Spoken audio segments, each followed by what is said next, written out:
Hello, I'm Darren again. Today's topic continues on from my last video looking at narcissistic mortification. Now, previously I'd outlined what narcissistic mortification means and gave some examples of some of the things that can cause it. Today, I'll outline some of the common ways narcissistic people react whenever they're mortified. So, just to recap, the word mortify means to feel embarrassed or shamed. It can be the feeling of being humiliated. And narcissism tends to be a shame-based disorder. Narcissistic people can feel mortified whenever they feel the shame of, say, failure, the shame of not being special, or perhaps just being irrelevant. Most commonly, though, they can feel mortified whenever they're faced with reality. They're no more special or entitled than anyone else. Maybe they've been caught out, exposed in some kind of a lie, or maybe they're just facing the consequences of their own actions or choices. So what is it happens when a narcissistic person feels mortified? Well, the following really depends on the individual, where they are on that narcissistic spectrum, as well as other factors which may be present. But usually, what we see is an escalation of their various defense mechanisms in an attempt to preserve their inflated self-image. And these behaviors include gaslighting, manipulation, or deflecting blame onto others. They can also engage in grandiose excuses, fantasies, or exaggerations of their achievements just to bolster up their decreased sense of self-worth. Narcissistic people tend to reject anything they don't find flattering just to protect their fragile self-esteem. So whenever confronted with something they find uncomfortable, well, they tend to deny it.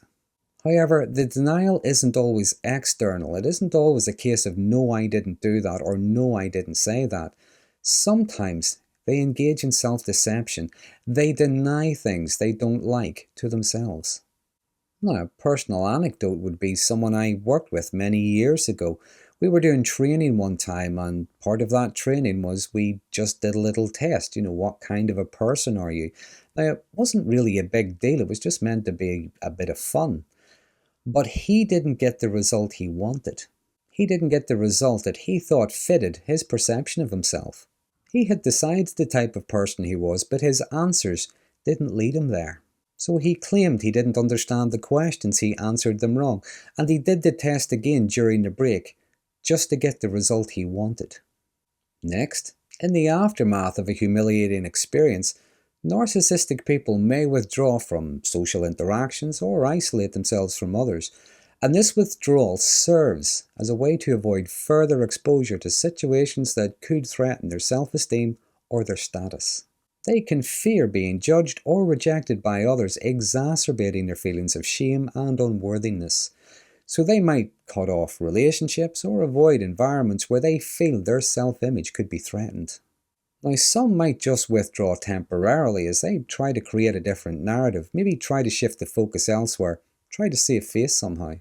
Some might withdraw, but then just reappear after a while as if nothing has happened. It's like if no one mentions this, it's like they've forgotten. Or some could just disappear from that person, group, or situation completely. Maybe go find a new partner, a new friend, or a new group to ingratiate themselves into, find new sources of supply. But then tell stories about how awful that last person or group of people were. Next, whenever confronted with criticism or failure, narcissistic people often react with outrage. They can lose their temper, and this is commonly referred to as narcissistic rage.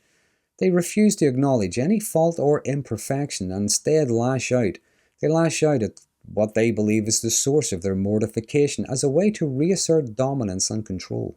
But if they can't target the source of their mortification, well, they might project their flaws or mistakes onto other people, deflecting blame to avoid facing their own shortcomings. Now, the anger, the rage, it doesn't always have to be explosive. It doesn't always have to be immediate. It can simmer and fester. Narcissistic people tend to have long memories and can be quite vindictive as they scheme and plot ways to get even or to get revenge. And not just against those they see as the cause of their mortification, sometimes even to those who just happen to be present at the time. And they can spend days, weeks, months, sometimes even years looking for errors, flaws, anything at all they can use to humiliate or sabotage their targets. But their schemes to regain their status or to get some kind of revenge are often haphazard, poorly thought out, badly executed, and often end up in further humiliation for them. I think with narcissism, what we often see are intense emotional reactions, often disproportionate to the situation, because despite their outward displays of confidence, arrogance, superiority, narcissistic people tend to harbour deep-seated feelings of insecurity and inadequacy. And when faced with mortification, these feelings can intensify, leading to overwhelming shame and self-loathing. The realization they're not as exceptional or flawless as they believe themselves to be can be profoundly distressing for them. This can lead to a profound sense of despair. The mortification can trigger depressive symptoms such as sadness, hopelessness, and a loss of interest in things they previously enjoyed. They can lose motivation and purpose. It can also trigger intense anxiety as they struggle with feelings of inadequacy, a lack of control over their own narrative, and sometimes over other people's perceptions. There can be an intense fear of exposure, which can lead to behavioural changes such as I previously mentioned, social withdrawal, retreat from situations or relationships. Depending on the individual, when faced with reality, they can go into a panic and run. It's like they could claw the door down just to get away to safety. Some may even engage in self-destructive behaviours such as substance abuse or reckless actions as a means to cope with their intense emotional pain. The pain of losing their idealised self-image, the loss of other people's admiration, envy, or sympathy. And lastly, narcissistic mortification can lead to a narcissistic collapse. And when a narcissist goes into a collapse, the effects can be profound and sometimes long-lasting. The collapse occurs whenever their defences break down and they are unable to maintain their grandiose self-image. They are not flawless, they are not worshipped, they're not feared, they're not admired. No one has to obey them, no one is under any obligation to see them the way they see themselves.